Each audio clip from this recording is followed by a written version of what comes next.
നമസ്കാരം. ദുബായിലെ ഗതാഗത സംവിധാനങ്ങളിൽ നിർണായകമായ മാറ്റങ്ങൾ വരുത്തിക്കൊണ്ട് 17 പ്രധാന മേഖലകളിൽ പാർക്കിംഗ് നിരക്കുകൾ പുതുക്കി നിശ്ചയിച്ചിരിക്കുകയാണ്. നഗരത്തിലെ തിരക്കേറിയ ഇടങ്ങളിൽ ഗതാഗത കുരുക്ക് കുറയ്ക്കുന്നതിന് പാർക്കിംഗ് സൗകര്യങ്ങൾ കൂടുതൽ കാര്യക്ഷമമായി വിനിയോഗിക്കുന്നതിനുമായിട്ടാണ് റോഡ്സ് ആൻഡ് ട്രാൻസ്പോർട്ട് അതോറിറ്റിയുടെ ഈ പുതിയ നീക്കം. പ്രവാസി മലയാളികൾ ഉൾപ്പെടെയുള്ള ആയിരക്കണക്കിന് വാഹന ഉടമകളെ നേരിട്ട് ബാധിക്കുന്ന ഈ പരിഷ്കാരം ദുബായിലെ ദൈനംദിന ജീവിതത്തിൽ വലിയ സ്വാധീനം ചെലുത്തും. വാണിജ്യ താമസ മേഖലകളെ തരംതിരിച്ചുകൊണ്ട് നടപ്പാക്കുന്ന ഈ നിരക്ക് വർധനവ് നഗരത്തിലെ പൊതുഗതാഗത സംവിധാനങ്ങളെ കൂടുതൽ ആശ്രയിക്കാൻ ജനങ്ങളെ പ്രേരിപ്പിക്കുന്ന ഒന്നുകൂടിയാണ്. ദുബായിലെ ഡ്രൈവർമാർ അറിഞ്ഞിരിക്കേണ്ട സുപ്രധാനമായ പാർക്കിംഗ് മാറ്റങ്ങളെ കുറിച്ചുള്ള വിശദമായ വിവരങ്ങളാണ് ഈ റിപ്പോർട്ടിൽ പങ്കുവയ്ക്കുന്നത്. പാർക്കിംഗ് കാര്യക്ഷമമാക്കാനും തിരക്കേറിയിടങ്ങളിലെ ഗതാഗത കുരുക്ക് ലഘൂകരിക്കാനുമായി ദുബായിലെ പൊതു പാർക്കിംഗ് നിരക്കുകളിൽ വർഷാവസാനത്തോടെ വലിയ മാറ്റങ്ങൾ വരുത്തിയിരിക്കുകയാണ്. പ്രധാന മേഖലകളിൽ പുതിയ നിരക്കുകൾ അവതരിപ്പിച്ചുകൊണ്ടാണ് നിർണായക മാറ്റം പ്രഖ്യാപിച്ചിരിക്കുന്നത്. പുതിയ പാർക്കിംഗ് നിരക്കുകൾ, നിലവിലുള്ളവയിലെ മാറ്റങ്ങൾ, മണിക്കൂർ പരിധികൾ, സബ്സ്ക്രിപ്ഷൻ പാക്കേജുകൾ എന്നിവയുടെ ഏകീകരണമാണ് ഈ പരിഷ്കാരങ്ങളിൽ ഉൾപ്പെടുന്നത്. വർഷം മുഴുവൻ ഘട്ടം ഘട്ടമായി ഇത് നടപ്പിലാക്കും. ദുബായിലെ താമസക്കാർ, തൊഴിലാളികൾ, സന്ദർശകർ എന്നിവരുടെ ആവശ്യങ്ങൾ പരിഗണിച്ച് പൊതു പാർക്കിംഗ് ഉപയോഗം കാര്യക്ഷമമാക്കുക എന്നതാണ് ലക്ഷ്യം. പുതുക്കിയ ഘടന പ്രകാരം പാർക്കിംഗ് ഫീസ് വിവിധ സ്ഥലങ്ങളിൽ വ്യത്യാസപ്പെട്ടിരിക്കുന്നു.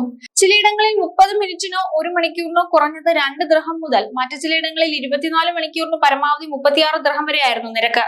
പ്രതിമാസ സബ്സ്ക്രിപ്ഷൻ പാക്കേജുകൾ 300 ദിർഹം മുതലായിരുന്നു. വാർഷിക സബ്സ്ക്രിപ്ഷനുകൾ പ്രദേശത്തെയും ആവശ്യകതയും ആശ്രയിച്ച് 4040 ദിർഹം വരെ ഉയർന്നിരുന്നു. വിവിധ മേഖലകളിൽ സൗജന്യ പാർക്കിംഗ് സമയം നിലനിർത്തിയിട്ടുണ്ട്.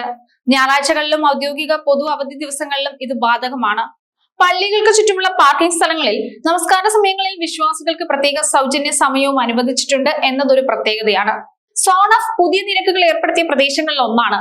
ഇവിടെ 30 മിനിറ്റിന് 2 ദിർഹവും 1 മണിക്കൂറിന് 4 ദിർഹവും 8 മണിക്കൂർ മുതൽ ഒരു ദിവസം മുഴുവൻ പാർക്ക് ചെയ്യുന്നതിന് 32 ദിർഹവും എന്നിങ്ങനെയാണ് നിരക്ക്. അൽ ഖിസൈസ് 1, അൽ കറാമ, ദുബായ് മാരിടൈം സിറ്റി, അൽ കിഫ് തുടങ്ങിയ മേഖലകളിൽ WWP എന്നീ പുതിയ പാർക്കിംഗ് വിഭാഗങ്ങളും അവതരിപ്പിച്ചിട്ടുണ്ട്. W സോണുകളിൽ ദിവസം മുഴുവൻ 1 മണിക്കൂറിന് 4 ദിർഹം ഈടാക്കുമ്പോൾ WP സോണുകളിൽ തിരക്കില്ലാത്ത സമയങ്ങളിൽ 1 മണിക്കൂറിന് 4 ദിർഹവും തിരക്കുള്ള സമയങ്ങളിൽ 6 ദിർഹവുമായിരുന്നു നിരക്ക്. മിർദിഫിലെ സോണുകളിൽ തിങ്കൾ മുതൽ ശനി വരെ രാവിലെ 8 മുതൽ രാത്രി 10 വരെ പെയ്ഡ് പാർക്കിംഗ് നടപ്പിലാക്കി. ഞായറാഴ്ചകളിലും പൊതു അവധി ദിവസങ്ങളിലും പാർക്കിംഗ് സൗജന്യമാണ്. ഇവിടെ തിരക്കില്ലാത്ത സമയങ്ങളിൽ 1 മണിക്കൂറിന് 2 ദിർഹവും തിരക്കുള്ള സമയങ്ങളിൽ 4 ദിർഹവുമായിരുന്നു നിരക്ക്.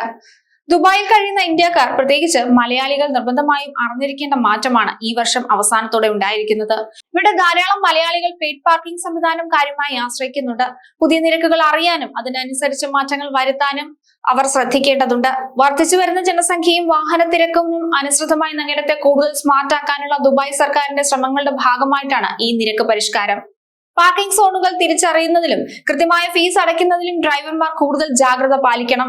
അശ്രദ്ധ മൂലം വലിയ തുക പിഴയായി നൽകേണ്ടി വരുന്നത് ഒഴിവാക്കാൻ പുതുക്കിയ നിരക്കുകളെ കുറിച്ചുള്ള അറിവ് അത്യാവശ്യമാണ്. സ്മാർട്ട് പാർക്കിംഗ് സംവിധാനങ്ങളും ആപ്പുകളും പ്രയോജനപ്പെടുത്തുന്നത് പ്രവാസികൾക്ക് ഈ മാറ്റങ്ങളുമായി പൊരുത്തപ്പെടാൻ സഹായകമാകും. ആസൂത്രിതമായ ഗതാഗത സംസ്കാരം വളർത്തിയെടുക്കുന്നതിലൂടെ ദുബായ് ലക്ഷ്യമിടുന്ന സുഗമമായ യാത്രാനുഭവം യാഥാർത്ഥ്യമാക്കാൻ ഇത്തരം പരിഷ്കാരങ്ങൾ ആവശ്യമാണ്. ട്രാഫിക് നിയമങ്ങൾ പാലിച്ചും മാറ്റങ്ങൾ ഉൾക്കൊണ്ടും സുരക്ഷിതമായ യാത്ര ഉറപ്പാക്കാൻ എല്ലാ പ്രവാസികളും ശ്രദ്ധിക്കണം.